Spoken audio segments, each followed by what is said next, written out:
Our scriptures today were literally continuations of yesterday's scriptures. Haggai was again exhorting the Jews on rebuilding the temple on behalf of the Lord. And the Luke gospel was more of the identity gospel of Luke's. So today I'm going to tell you a bit about St Vincent de Paul. This is a name I'm sure all of you know and you've heard, but how many of you know, without hitting Google, what his mission was and how he formed it?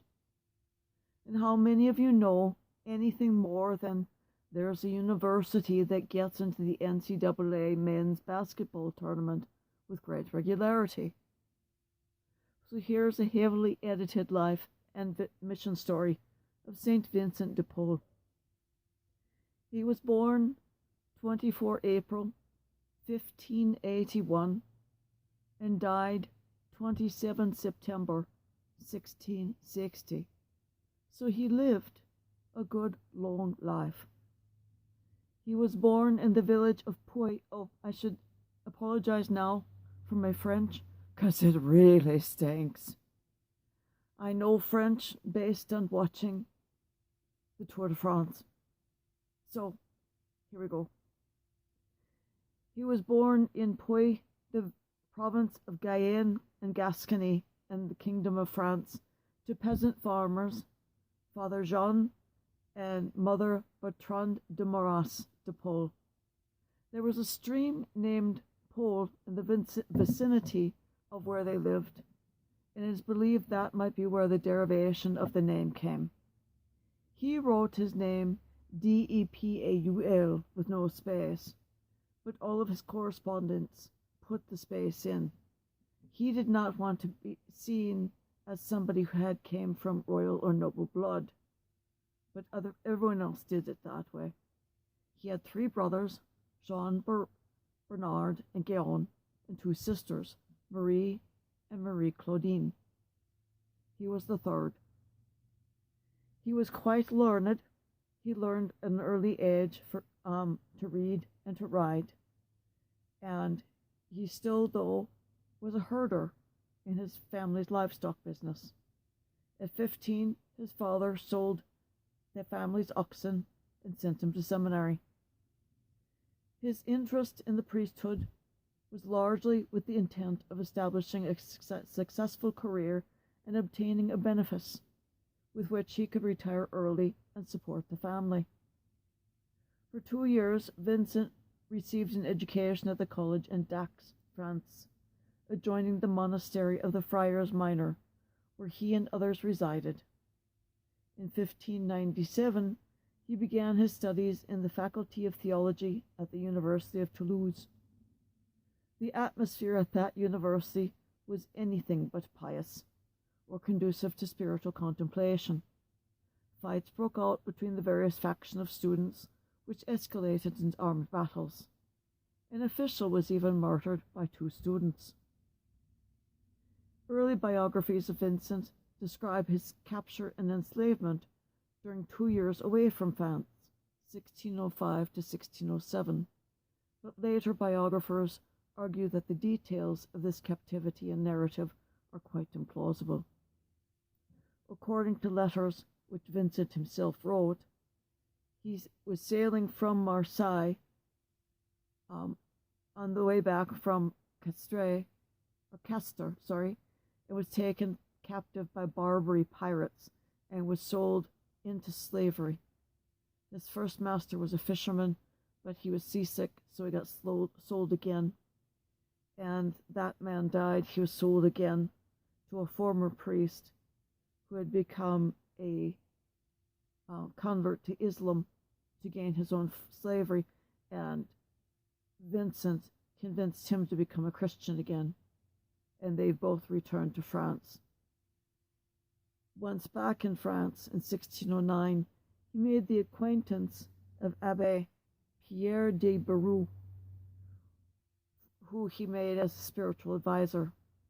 André Duval of the Sorbonne introduced him to Canfield's rule of perfection. This is one that makes you more centered in yourself rather than looking outside of yourself. Vincent was by nature a rather irascible person, but he learned to become more sensitive to the needs of others. In 1613, he was sent to Paris to serve as a chaplain and tutor to the very wealthy Gondi family.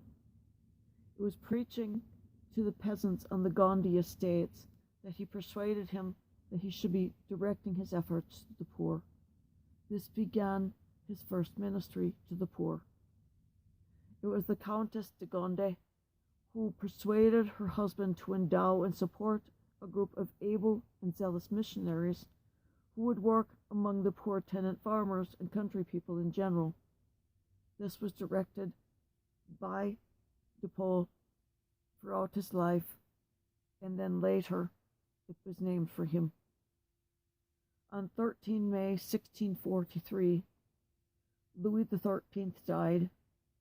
Queen Anne had her husband's will annulled by the Parlement de Paris, a judicial body made up of the high noblemen and high priests, and this abolished the Regency Council and made her the regent of France.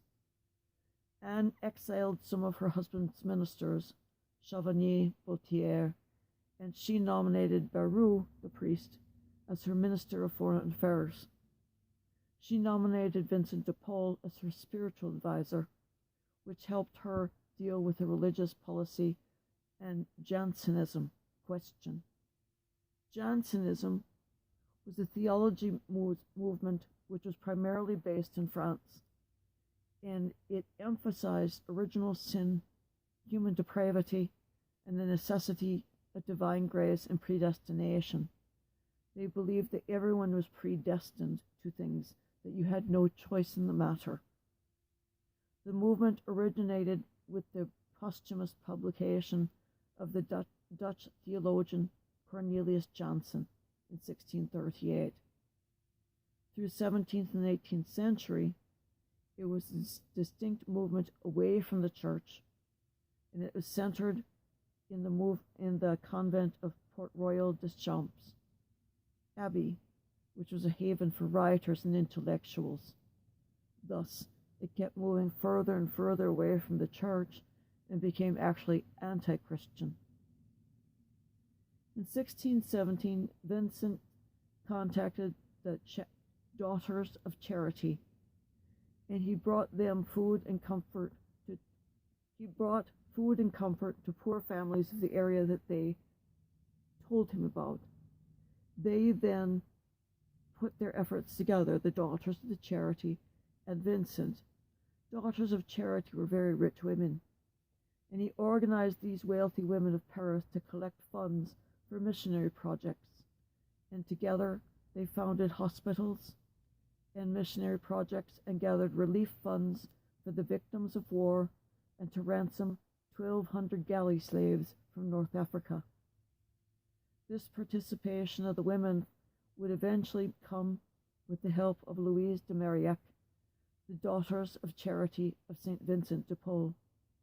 In French, oh good Lord, Filles de Charité, a society of apostolic life for women within the Catholic Church. In 1622, Vincent was appointed a chaplain to the galleys. After working for some time in Paris among imprisoned galley slaves, he returned to be the superior of what is now known as the Congregation of the Mission, or the Vincentians, in France known as the Lazaretes. Told you my French was bad. These priests, with vows of poverty, chastity, obedience, and stability, were to devote themselves entirely to the people in smaller towns and villages throughout France, now throughout all of Europe.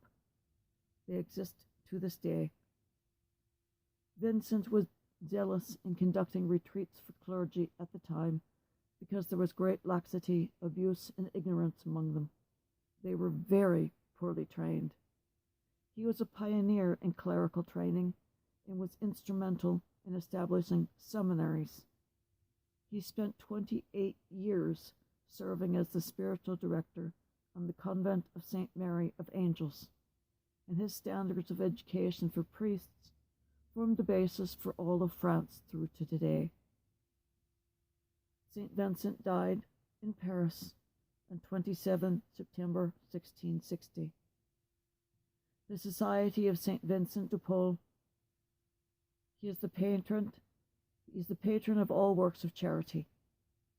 A number of organizations specifically inspired by his work and teaching, in which claim Vincent as their founder or patron saint, are grouped in a loose federation known as the Vincentian family. In 1996 publication, the Vincentian family tree presents an overview of related communities from a genealogical perspective, and includes the Vincent de Paul societies started by students at university, which lists over 132 countries served with over 570 society houses. He has over 170 high schools just in the United States, 3 universities, and over 400 churches or parishes named after him, dedicated to his work of serving the poor of the world, starting in each of its own cities. On 13 August 1729, he was declared blessed by Pope Benedict XIII. He was canonized nearly 8 years later by Pope Clement XII on 16 June 1737. He is honored with a feast day on 27 September in the Catholic Church, Church of England, and the Episcopal Church, US. And that is the story of St. Vincent de Paul. I hope you enjoyed it.